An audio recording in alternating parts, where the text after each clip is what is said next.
Buenas tardes. This is my first talk in English.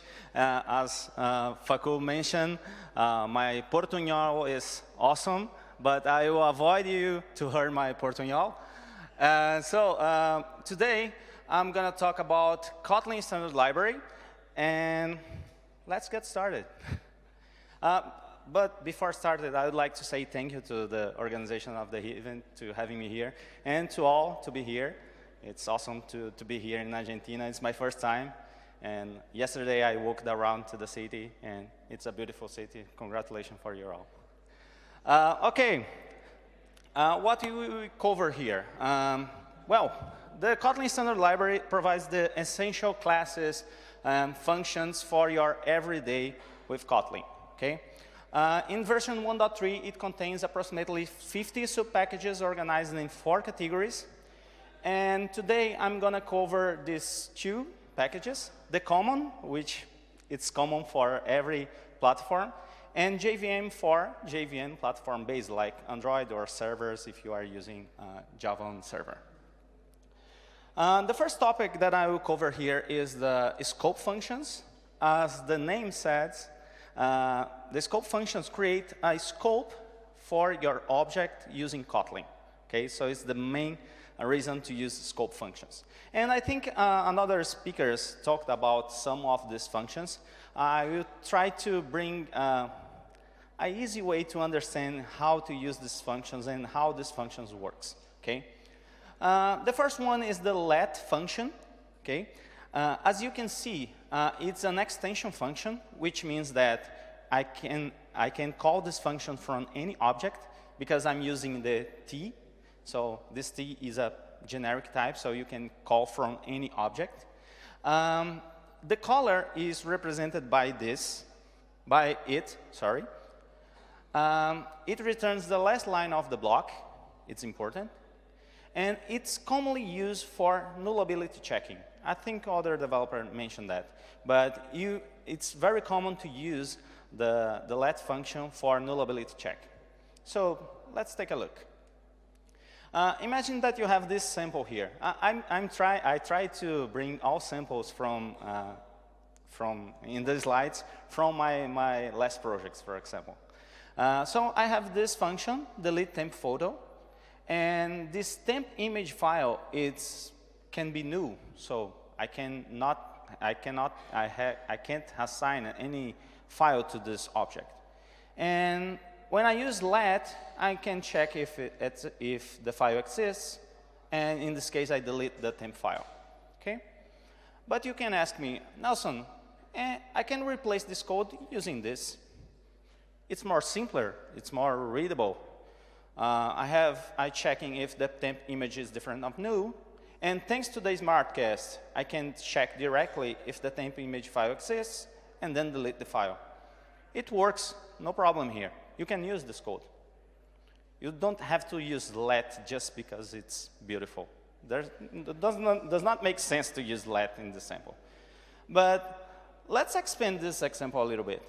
If the temp image file is part of the class, is an attribute of the class, is a property, when I try to, if I try to replace the old code using this, you get an error. You get an error.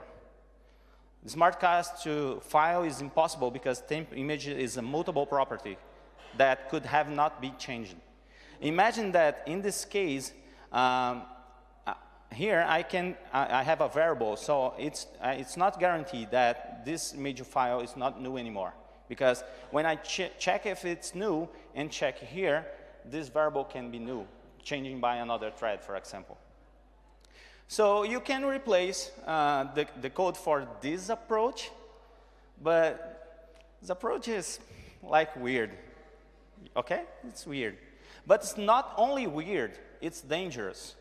Because what can happen here? The temp image file is different of null, and this test passes.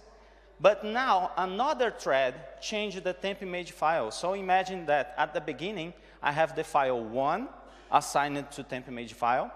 The check is different of null? Yes. So another thread changed the temp image file to temp image file 2, so file 2. And in this case, it will delete the file 2 instead of the file 1. So this is weird, ugly, and also dangerous. So in this case, the let function is better because it covers all the scenarios that we can have with this nullability thing. Okay? And I mentioned before that you can access the object using it inside of the block. But of course, you can rename the variable using, in the sample, I use file. Okay? It works. The second function is apply, which is also an extension function. The color is represented by this. I didn't mention in the first function, but the color here is the object which is calling the function. So I'm naming as color. So the color is represented by this inside of the lambda. And it returns the color itself. It returns the object itself. And it's commonly used for initializing and configuring an object. Okay? So imagine this sample here. Chip is just a UI component for Android. But as you can see here, I have a lot of properties that I'm setting to the chip. Okay? So I have this replication here. Chip dot, chip dot, chip dot. So you can replace this code using apply. So inside of the apply block, because of this, the name is scope functions, because I create a scope for that object. So inside of this block is the object itself. So I'm configuring the object inside of this block. Okay? So after configuring my object, I'm adding to the chip group. Okay? So apply for initialization. The next function is also, which is also an extension function. The color is represented by it. Inside of the lambda, we represent the object by it, or any name that you want. It returns the color itself, and it's commonly used for initialization chaining, or do something else with the object that you are using. Okay? So let's go back to the previous example. We have the chip variable here, and this variable is just used to add to the chip group. Okay? So this chip variable only exists to add to the chip group. And we can replace this code by this code. So we are creating the object, configuring the object, and also adding this object to the chip group. Okay? So you can ask me, Nelson, can I add this chip group add view inside of the apply block? Yes, you can. But in this case, this is the reason, again, this is the reason we create scope functions. In the first scope, we are initializing the object. And in the other scope, we are adding the object to the chip group. Okay? So this is the reason. This is the reason that Florina made the talk about idiomatic Kotlin. Here, we are making our code more idiomatic. We are creating and also adding the object to the chip group. Okay? The next function is run, which is an extension function. The color is represented by this. It returns the last line of the block, and it's commonly used to run an operation over an object and get a result. This is the most common use. But the standard library also has a different function, which is a simple run function, which is not an extension function. There's no reference to the color, because it's not an extension function, so I can call this function anywhere. It returns the last line of the block, and it's commonly used to get a result over an operation. So you are creating a scope to run a series of statements, and after that you want to get a result.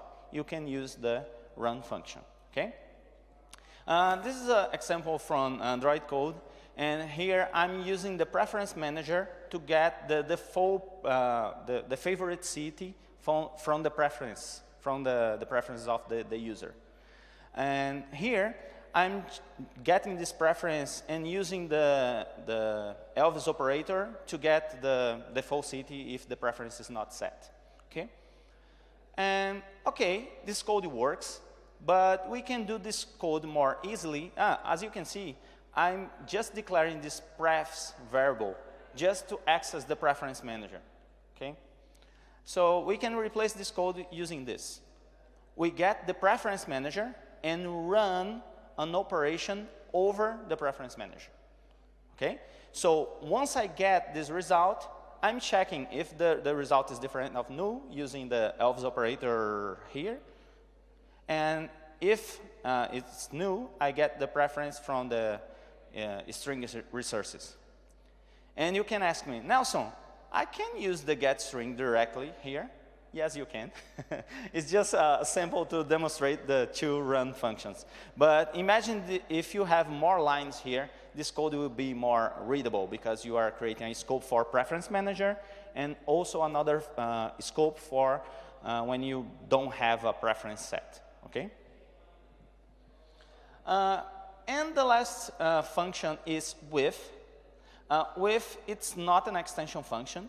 The caller is passed as parameter, so the name caller, the caller here is not good because it's not actually calling anything, but the object is passing as parameter, and it returns the last line of the block, and it's commonly used when you want to remember Delphi. Is there any Delphi programmers here?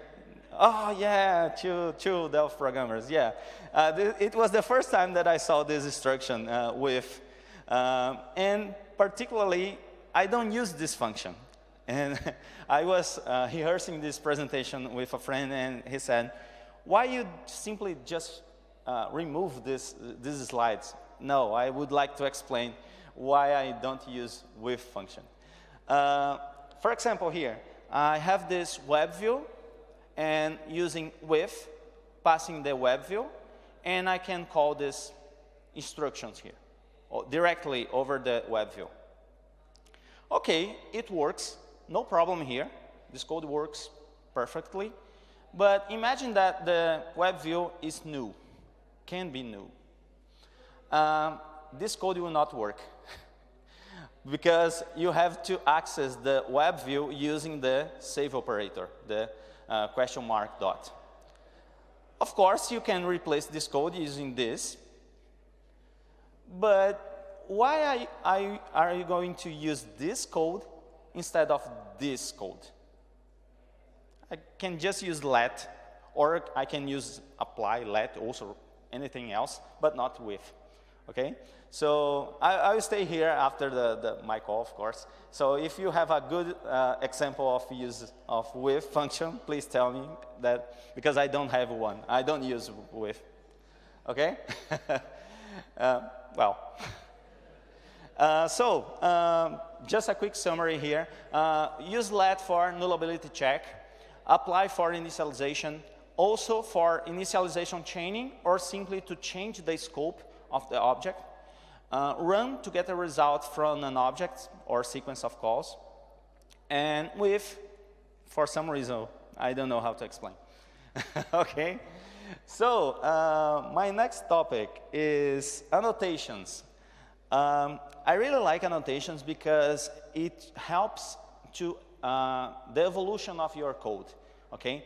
So, in this topic, I will cover one thing that's important for developers. In this case, you are writing an API, for example, or if you are creating a code which is integrating with Java code, and just a beginning of if you like to use DSLs, domain-specific languages. It will have a talk about DSLs that I really encourage you to watch after my talk, I guess. It will be very interesting. Annotations. Let's say that you have this function, say hello, and now you decide to create a new function called greetings, which do the same work of the hello, say hello function, but now it receives a parameter, which is optional, the message. A good practice is, I just put this simple function here, but imagine that you are writing an API and you have a big function which does some work, and now you are creating a new one. A good thing to do is add this deprecated message in the old function. In the deprecated function, you are saying this function is being replaced. This is the message. The replace with is the tip that you are giving to the compiler and the IDE to what function this function is being replaced. Okay? In this case, greetings. Okay? And the level of deprecation. If you are sure that, or you are sure that this new function is replacing the old one, you can use the deprecation error to avoid the developers to use the old function. But when you are migrating, you can put a warning. If the user tried to use the say hello function, it will receive this message. Replace with greetings. And if you click here in IntelliJ, it will replace your old function for your new function. Okay? So when you are using the Android and you see a deprecated function, this is how the things are made. Okay? But we have a different scenario when you just create the function, but you are not sure that this function will replace the old one. Okay? So I have this logging function, which receives username and password. Now I create this auto-user, and now I define this new function, logging, which receives the auto-user, my new class. Okay? A good thing to do is put this annotation here, declare this annotation as new API, or the name that you want, and mark this as warning or error, if you prefer, and set the auto-user and the logging function as new API. Okay? In this case, you are saying that, look, I'm writing this new function, which is experimental, but everybody knows that today's experimental code will be your production code tomorrow, right? So, yeah.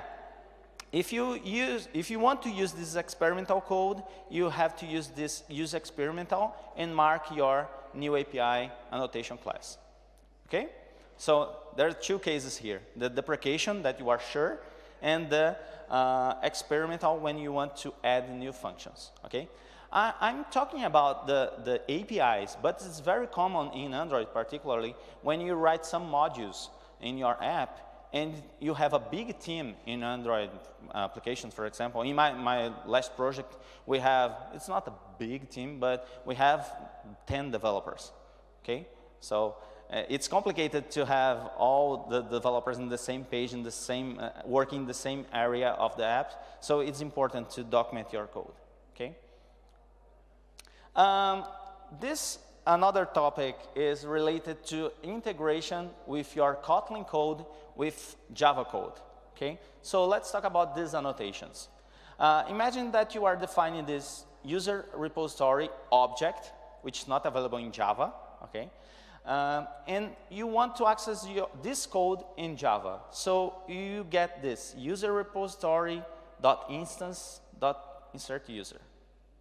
This is kind of weird, instance. You can avoid that declaring your function as JVM static. And in your Java code, you can just remove the instance.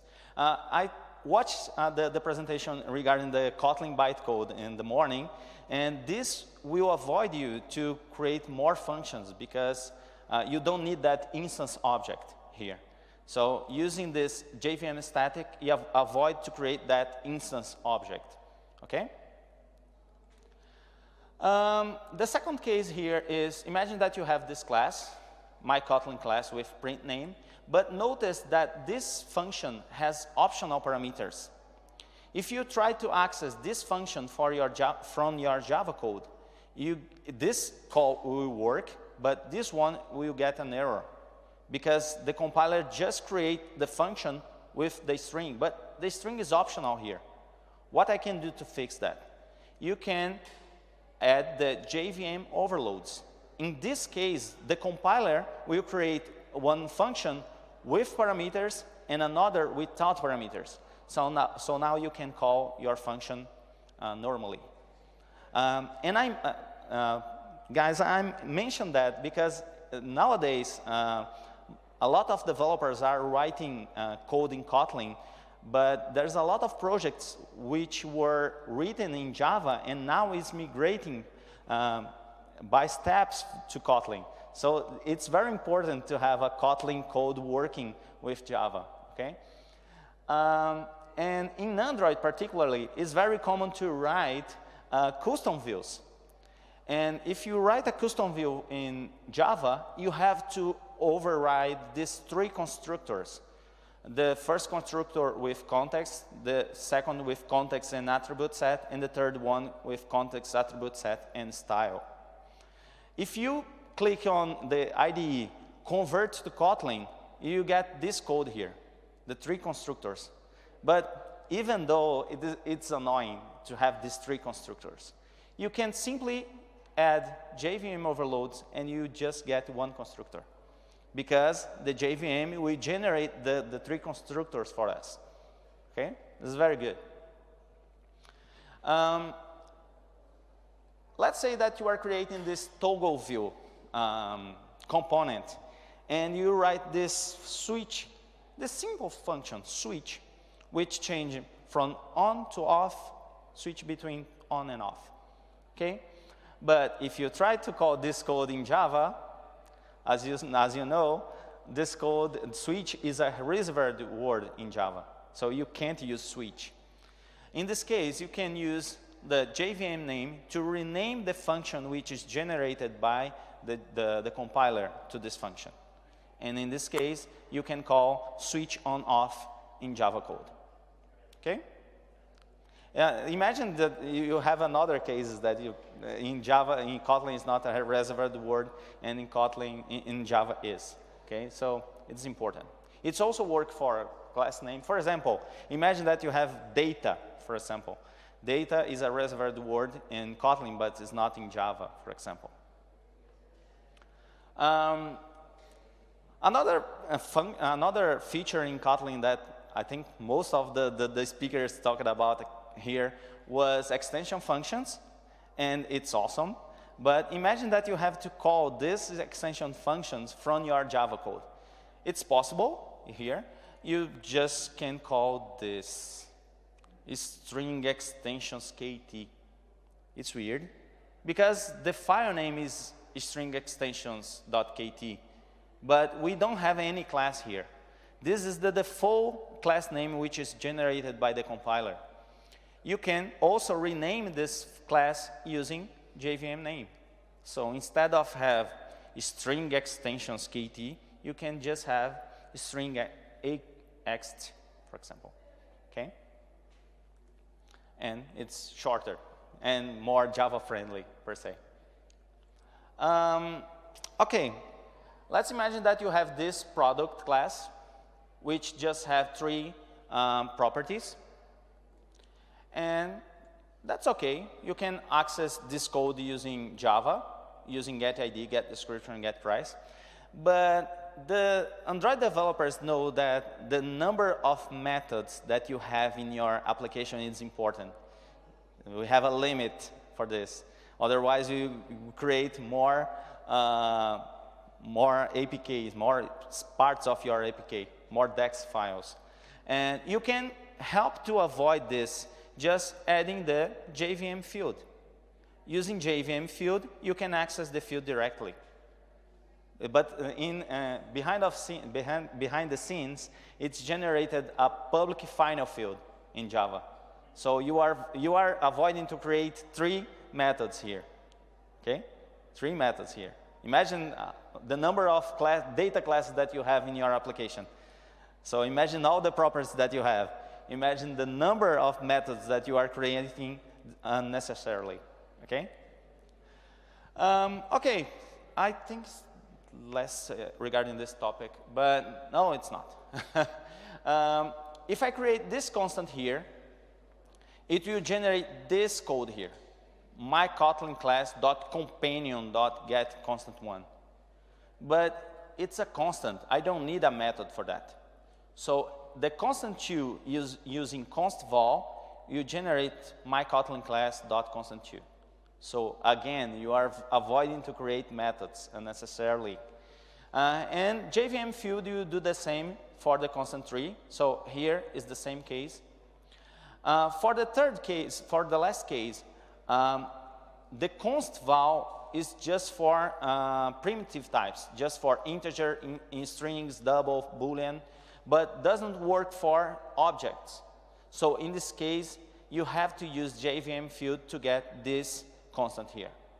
Okay? So look at these annotations. They are important to avoid the number of methods. Another important thing is this method here is throwing an exception.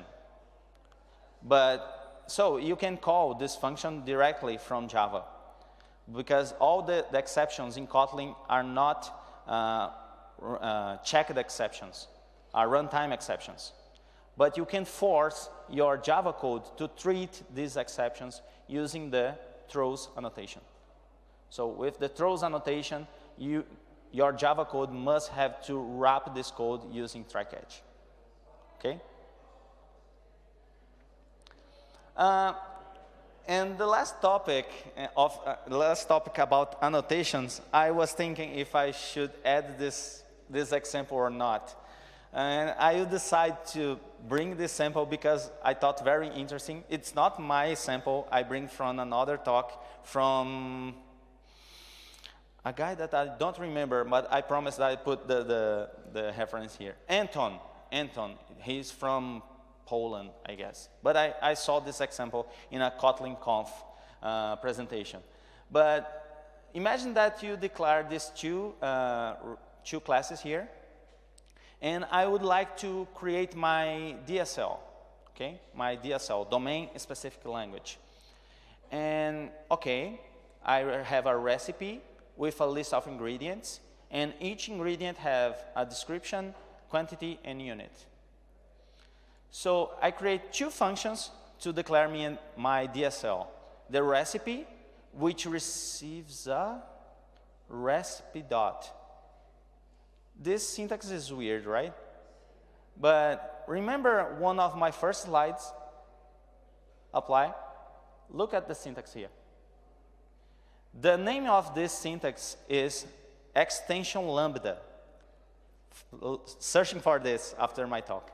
This is very powerful because you are adding here an extension function, which is a lambda to your call.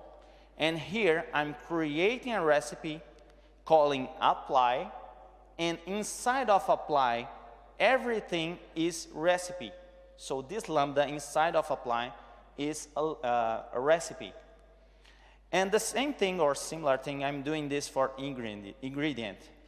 I'm creating ingredient, calling apply, calling the build function, which I passed as parameter, and I'm adding the ingredient to the ingredients list. Note, but Nelson, where does ingredient come from? This is an extension function of recipe. Recipe has a list of ingredients, so I can call directly. This is crazy, right? But it's very interesting. I'm very excited about this stuff. Yeah, I'm very happy with these things. But yeah, so you can call the recipe function and set the name of the recipe, because again, inside of this block, I have a recipe. And once I have a recipe, I can call the ingredient function, which is this function here, okay? Recipe, ingredient, and I can set the name, the quantity, and the unit of the ingredient. Nice. If I call print line, I will get this. Why floor? And description is new. Oh, I see. It's because name, it's actually the name of the recipe, and I'm setting floor. How can I fix that? Well, one thing to fix that is create a DSL marker. It creates a scope for your DSLs and avoid to access other scopes. You can just access your scope, the scope of your class. So I define the two classes here as recipe lang, which is the name of my annotation. And now, if I try to run the same code, I'll get this error because I'm trying to access the name property, which is not the ingredient property, it's the recipe property. Of course, you can access the name property this way, and the code will work, but actually what we want here is the description field. And now, the chocolate cake has your first ingredient. Of course, you can add more ingredients, but I can see my cake is in progress, okay? This is a very interesting example. Oh, by the way, I will share these slides with you after the talk. I'll post in my slide share, okay? Okay, so the summary for annotations. Use deprecated and experimental to help to document your code. The JVM annotations to help the integration of your Kotlin code with the Java code and vice versa. And DSL marker to create scopes for your DSL. Okay? Okay, my last topic, I promise. Delegates. Delegates is a very interesting topic, which I didn't study very much, but now I can see how powerful it is. Okay? Delegates. Let's say that you have this individual class, and you have the student class and worker class, which extends individual class. Okay? Not wrong here. The only problem here is that we are repeating this name, surname, and age 3 times. We can improve that using delegates. How can I do that? We can create this individual interface and abstract the individual data. And now I'm implementing individual. And inside of student and worker, I'm using individual data as parameter. This is interesting because here I'm using 2 concepts of computer science. I'm using extension and composition because here worker is still an individual, but I'm using the composition to avoid the replication using individual data. So I can access here directly student, individual data, the university name, and I can call directly the properties name, surname, age, and diversity. And why it's called delegates? Because when I call, for example, student.name, the name property which is being called is the individual data. Notice here, individual by data. So all calls that I'm doing for the individual properties, I'm doing through the data property. Okay? This is very cool. So this is the output. The other delegate, which is very common used in your daily basis with Kotlin, is the lazy, which is basically if you are new, initialize this object. It's simple like that. Okay. So in this sample here, if you instantiate the repository, at the first time, the people DAO is new. When you call insert, it will check, oh, people DAO is new. Yes, it's new. So instantiate it. When I call insert again, the people DAO is already instantiated and I call directly. Okay? It's very simple. It's just a lazy initialization. Vetable, it's another delegate, and it's very useful when you want to separate a logic for assignment in a given type. It's complicated, right? Let's see a good example here. This delegate is checking the age of a person, and I put here if the new value is in between 0 and 122, which is the oldest person in the world in accordance with Guinness Book, Jane Coleman. And you wrap this logic in an age delegate, and you should do that using a function, because if you don't, every time when you instantiate a property again, you get the old value. So you have to do this declaring a function which uses a delegate. And now, in your class, you can declare a property like age by age delegate. Imagine that you have, for example, a class person, and now you have another class called worker, like the previous example, but it's not an extension. And yeah, you can abstract this logic using a delegate. And if you try to set -1 to the age, or 150, you get the 0. This value will not be assigned.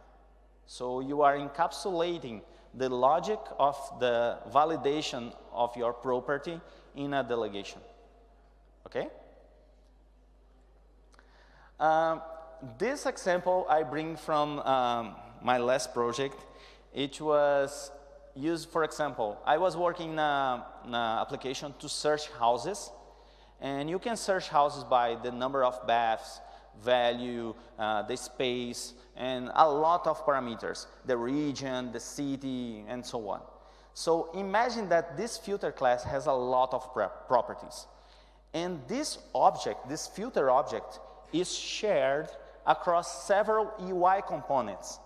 And every time when I change one filter property, I must have to update my UI component, and in some cases, update the UI for some reason. Okay? So I just put 2 properties here, but imagine that you have 20. And here I have some callbacks, which I'm adding to notify changes. So each UI component has an instance of, have the same instance of filter, but the UI component is registering as callback, okay, of the filter. So that's the idea. So I create this notify users, notify observers function. And now to solve the problem with the callbacks, the UI callbacks, I use this. I create a filter delegate, and as you can see here, the reference of the property is a filter. And every time when I set a value to that property, I set the value internally and call notify observers. And now my filter class is like this, min bat num by filter delegate. Okay?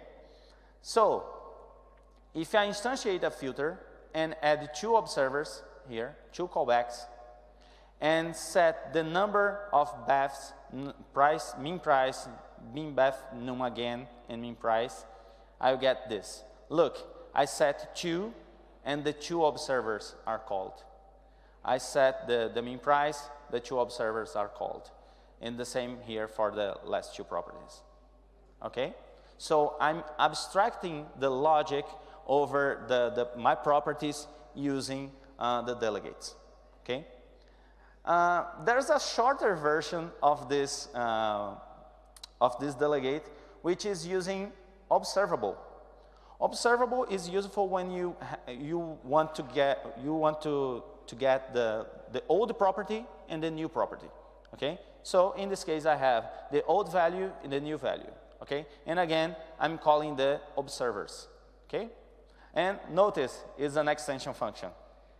If you are new in Kotlin, you know you have to learn extension function because it's used every time, everywhere. Okay? So here, I'm declaring my min bath num and min price using by filter delegate. Okay? And I'll get almost the same result. If I add the observers here, I can get this result.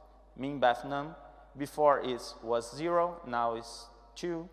The min price was 0, now is 100,000, and so on for the other fields. Okay? So, the summary for delegates.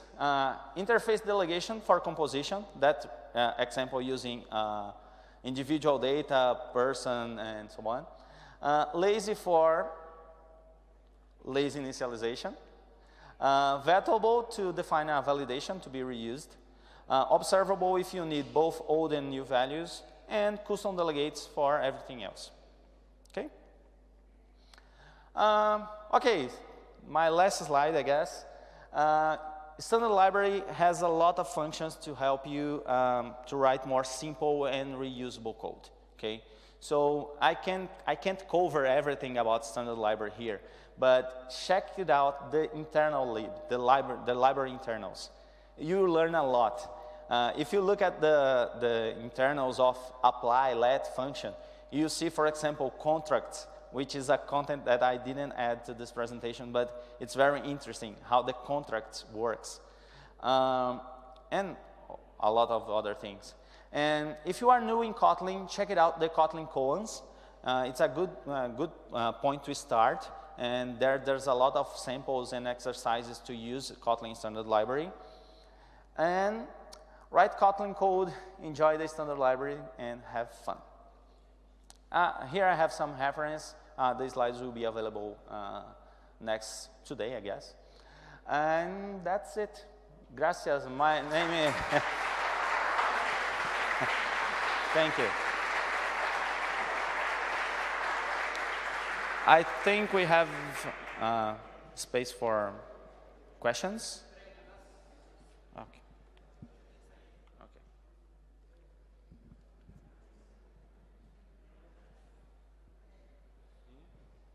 No. It's the other side. Okay. The other side. Yes. Yes.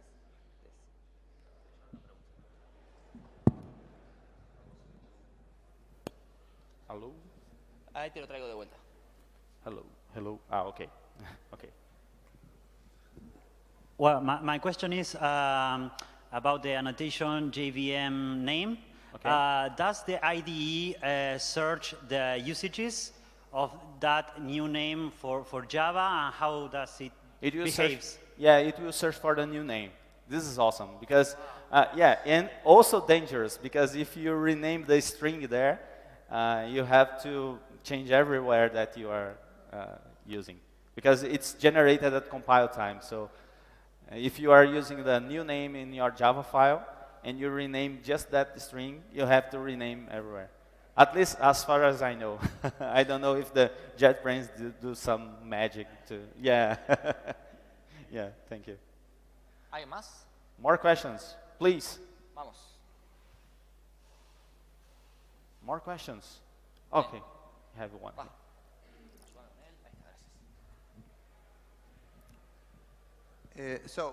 Do you have a good experience to integrate Kotlin with the Spring Boot on backend service? No, I'm sorry. I'm an Android developer, so I just have the experience, but with Kotlin, with Android. But I think that people are using Ktor for Kotlin. I'm not sure if the Spring Boot you said, right? Yeah, I just heard about the Ktor for Kotlin. Yeah, I'm sorry for that. Okay. Good.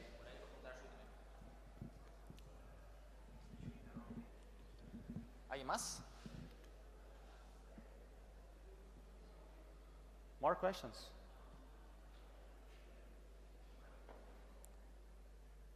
A la una, a las dos, a las tres. Un fuerte aplauso para Nelson, por favor. Thank you very much. Muchas gracias.